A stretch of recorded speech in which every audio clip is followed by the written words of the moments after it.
Alright, so you might have seen the headlines doing the rounds. Or maybe like me, you kind of assumed it was already a done deal. We're talking about the Greyhound racing in Scotland, and the big news is it's officially banned. Now, I know some of you are thinking, because I was thinking this too, wait, wasn't it already gone? Shawfield shut down ages ago. And honestly, you're not wrong. Shawfield, the Greyhound racing track in Rutherglen and Glasgow's south side, it closed its doors back in 2020. Right when the world was going through that mad pandemic, and yes, it never reopened.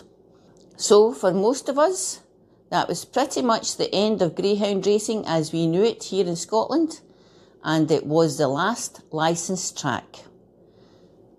But here's the thing. The Scottish SPCA, they've seen this as a landmark win for animal welfare. What happened last week on the 18th of March 2026 was the Scottish Parliament actually passing a law, a proper legal ban. They voted on the Greyhound Racing Offences Scotland Bill brought forward by Mark Ruskell of the Scottish Green Party. And it passed with a pretty clear majority.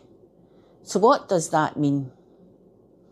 It makes it a criminal offence to run the Greyhound racing track in Scotland, and it also makes it illegal for anyone to race their dog on one. This isn't just about tracks closing down because of a lack of interest or money. It's the government saying, not here, not anymore, not in Scotland. Now, some of you might be wondering about the other tracks.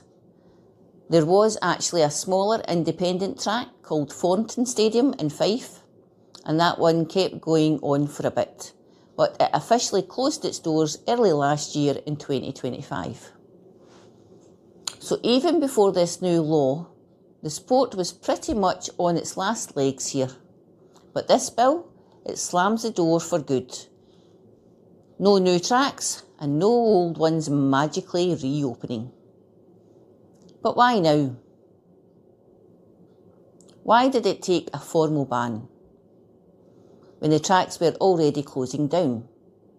Honestly, it boils down to the animal welfare groups like One Kind and the Scottish SPCA.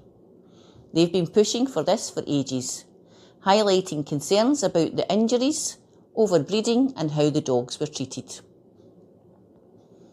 The Scottish Animal Welfare Commission even said that greyhound racing just doesn't fit with the modern animal welfare standards. So this law really is about cementing those protections. Now you might be wondering how Scotland stacks up against the rest of the UK on this, and that's a good question. Well, Wales have banned greyhound racing too. They did beat Scotland to the finishing post, but only by 24 hours. The Senate, which is their parliament, voted for the ban on the 17th of March, just a day before the MSPs here in Scotland. But here's where it gets a bit different. You see, Wales still has one active greyhound racing course called the Valley Greyhound Stadium. So their ban has a bit of a runway period. The ban kicks in officially in April 2027, and they've got until 2030 to fully phase things out. That's to make sure that all the dogs can be rehomed properly and the industry can wind down without too much chaos.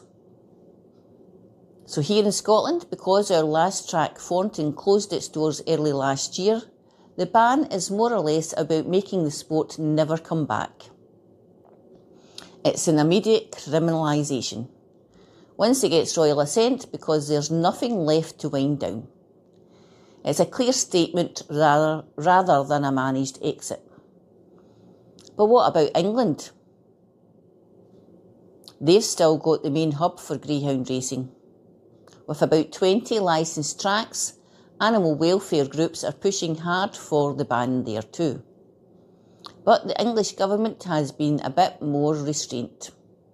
So far, they're pointing to the economic side of things and the existing welfare rules. So while Scotland and Wales are making these big moves, England is still holding out And Northern Ireland, well, there's still got a couple of tracks over there too. Look, with all these changes, there's going to be a lot of dogs needing new homes. And if you've ever thought about getting a sight hound, whether it's a greyhound, a lurcher or a whippet, I want to tell you about a brilliant little charity called Lurcher SOS in Southampton.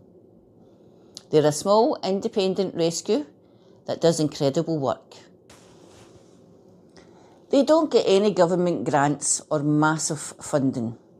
They rely entirely on people like me and you. The focus is on rescue dogs at risk, particularly those in danger of being put to sleep, and they use foster homes instead of kennels, so they really get to know the dogs before they find their forever home. Right now there's a guy called Alexander who's running the Southampton Marathon on the 3rd of May 2026 to raise money for them, and he's doing it in memory of his dog Pingu, who was a Dalmatian Lurcher Cross.